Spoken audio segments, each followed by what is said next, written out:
আজকে ভিডিওতে আমি বেশ কিছু গুরুত্বপূর্ণ আপডেট নিয়ে তোমাদের সামনে হাজির হয়েছি। দেখো, তোমরা জানো গতকাল এসএসসি তাদের ওয়েবসাইটে গ্রুপ সি গ্রুপ ডির এডিট অপশন প্রকাশ করেছে। আমি তোমাদের বারে বারে বলছিলাম যে এডিট অপশন আসবে, কেউ চিন্তা করো না, তেমনটি এসছে। আমি আজকে ভিডিওতে বলবো যে তোমরা কোন কোন বিষয়গুলো এডিট করতে পারবে আর কোনগুলো পারবে না, সে নিয়ে আসছি। পাশাপাশি বলি, গতকাল কিন্তু হাইকোর্টে এসএসসি সংক্রান্ত বেশ কিছু মামলার শুনানি হয়েছে এবং আমি সে নিয়ে তোমাদের অলরেডি গতকাল রাতে আপডেট দিয়েছি। আমি সেখানে একটি বিষয় স্কিপ করে গেছি, আমি সেটা আজকে তোমাদের সামনে আনছি। বিষয়টা, এই প্রশ্নটা অনেকের মনে আছে, আমাকে বারে বারে প্রশ্ন করছে, স্যার ডেপুটেশন ভ্যাকান্সিটা কি এক্সপিরিয়েন্সের মার্কস পাওয়া উচিত? আমি সে নিয়ে আজকে ডিসকাস করব। তো প্রত্যেককে ভিডিওটা শেষ অবধি দেখো, কেউ স্কিপ করে না, আর সবাই চ্যানেলটা সাবস্ক্রাইব করে রাখবে। প্রথম বলি যে SSC group C group D কিন্তু এডিট অপশন অবশেষে কমিশন প্রকাশ করল।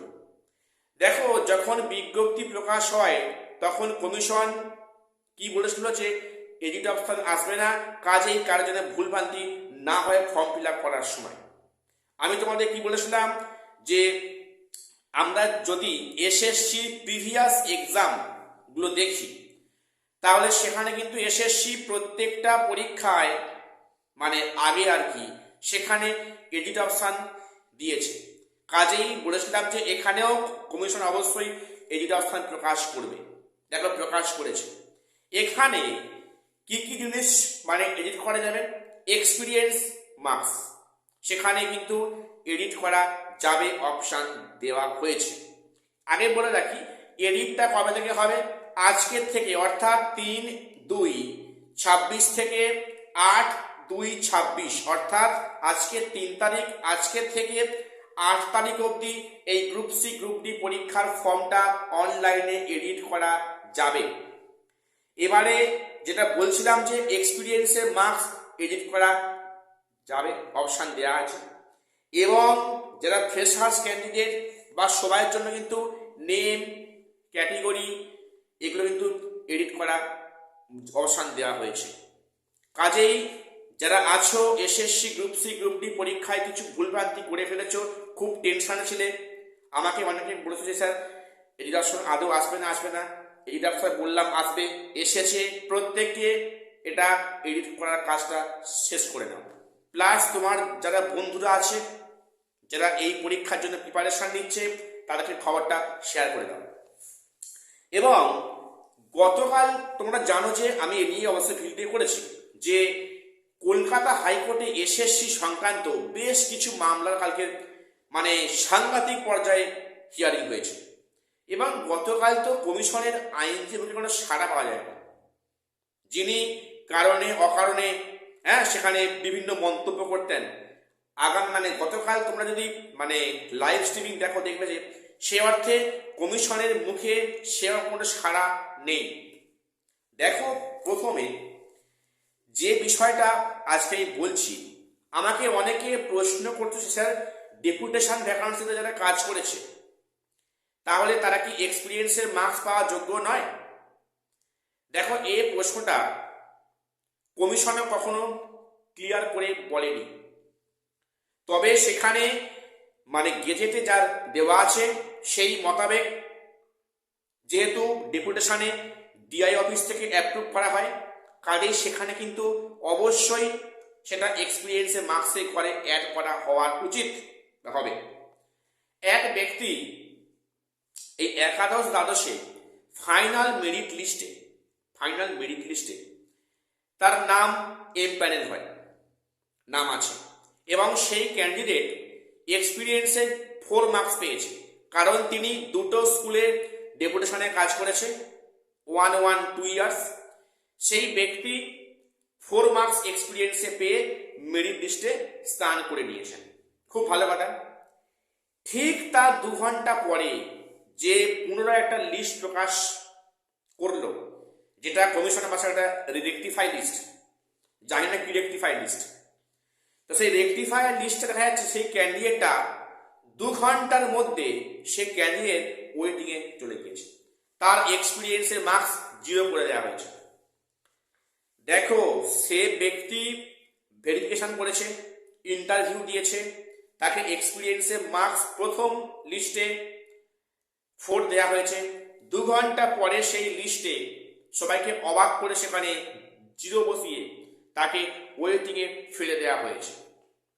এই বিষয়টি পিটিশনার মামলা ফাইল করেন।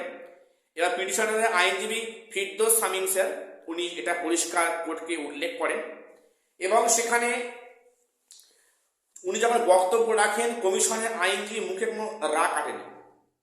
খুব অবাক করা বিষয়।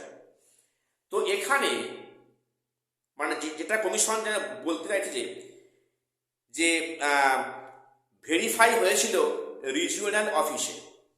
রিজিওনাল অফিসে নিয়ম মোতাবেক তারা কিন্তু এক্সপিরিয়েন্সের 2 ইয়ার্স জায়গা সেখানে 4 মার্কস দিয়েছে।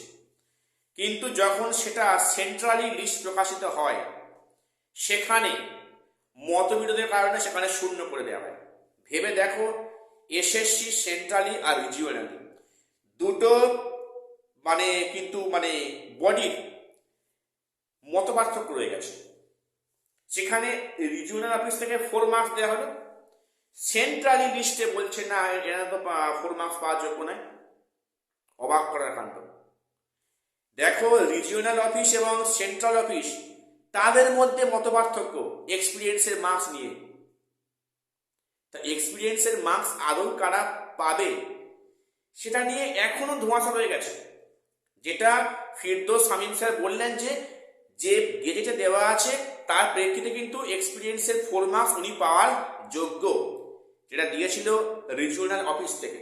সেটা সেন্ট্রালি স্কুল সার্ভিস কমিশন মানতে রাজি নয়। এ এক মারাত্মক বিষয়, তাই না? সেন্ট্রাল অফিস এক বলছে, রিজিওনাল অফিস আর এক বলছে। কোনটা ঠিক কোনটা মিথ্যা বলা খুব মুশকিল। এ নিয়ে পরবর্তী শুনানির ডেট ধার্য করা হয়েছে। এখন দেখা যাক সেখানে কমিশন সেখানে সেন্ট্রালি কি বক্তব্য প্রকাশ করে। দেখো, একের পর এক যে মামলাগুলো হচ্ছে, কমিশন তো মামলা করার জায়গা মানে পথ খুলে রাখছে যে লিস্ট দেখো, সোজা কোর্টে গিয়ে মামলা তুলে দাও। বিষয়টা তাই হচ্ছে। এগুলো জানে, এগুলো করলে কোর্ট কেস হবে। হ্যাঁ, 2 ঘন্টার মধ্যে পুনরায় লিস্ট প্রকাশ করা, সেখানে আমূল পরিবর্তন। কার এক্সপিরিয়েন্সের মার্কস নেই সেখানে এক্সপিরিয়েন্স মার্ক 10 বসে যাচ্ছে, কারোর সেখানে এক্সপিরিয়েন্সের মার্কসগুলো সেখানে তাকে ওয়েটিং করে দিচ্ছে। মানে ভুরি ভুরি অভিযোগ, একটার পর একটা। মানে কমিশনের যে কেসগুলো হচ্ছে তার জট খুলতে আগামী আমার তো মনে হয় কয়েকশো বছর লেগে যাবে। জানি না এই মানে প্যানেলের ভবিষ্যৎটা কি আছে। সবচেয়ে বড় কথা, আজকের যে এক্সপিরিয়েন্সের 10 মার্কস রয়েছে, জানি না আজকে কি ভারিট আসে। আমাদের প্রত্যেককে সেদিকে নজর থাকবে। আর তোমরা প্রত্যেকের চ্যানেলটা সাবস্ক্রাইব করে রাখো। আমি যখনই খবর আমি পাবো তোমাদের সামনে অবশ্যই প্রকাশ করার চেষ্টা করব। যদি আমার শরীরটা কদিন খুবই খারাপ, খুবই অসুস্থ, তো যাই হোক আমি তারপরে তোমাদের খবর দেওয়ার চেষ্টা করব। প্রত্যেকের চ্যানেলটা সাবস্ক্রাইব করে রাখো। আর শেষ করছি, দেখা হচ্ছে পরে কোনো আপডেট।